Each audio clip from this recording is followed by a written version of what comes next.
to Newsflash Africa, the best place to get Africa-related content. In today's news, while much of the world labors under strict coronavirus lockdowns, Malawi has bucked the trend after a court blocked attempts to restrict its population's movements, much to the relief of some residents.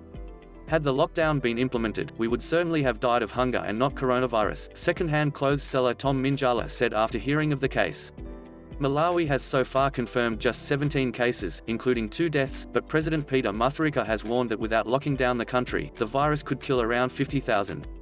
Most Malawians live on less than $1 a day, scraping together wages through informal trades or low-earning odd jobs. Of course, we are afraid of the disease, but our number one fear is hunger, said Minjala. We don't have any money to save, whatever we make from the daily sales is what feeds us for the day. Shortly after Mutharika announced the lockdown on Tuesday, scores of individual traders took to the streets in protest. The Human Rights Defenders Coalition went to court and secured a 7-day order stopping the lockdown, accusing the government of a haphazard approach. What we want is a balance of human rights while fighting the pandemic. A lockdown is possible with sound measures and not the casual measures meant to foil people's freedoms, the coalition's leader Gift Trappins said. Meanwhile, the government's concern is that the virus will continue spreading. For George Mithengo, a vendor at Blantyre's sprawling main market, the government should have done what other countries did, such as making provision for food for the poor. But here they just said we are locking down. How did they expect us to survive?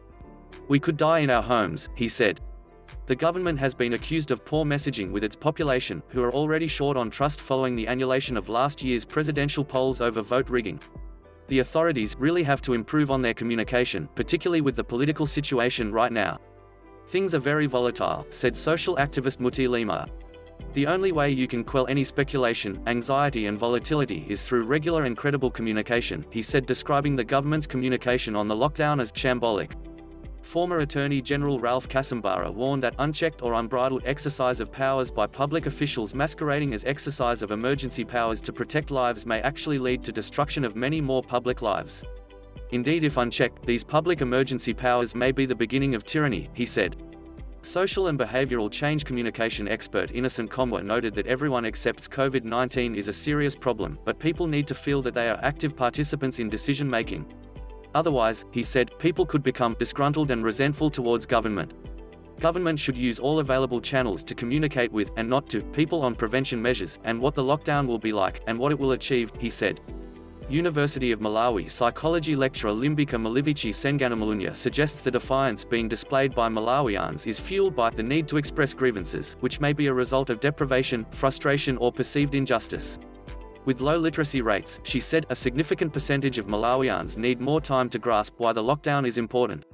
So there's need to invest in more localized ways of quickly transferring important information to the masses.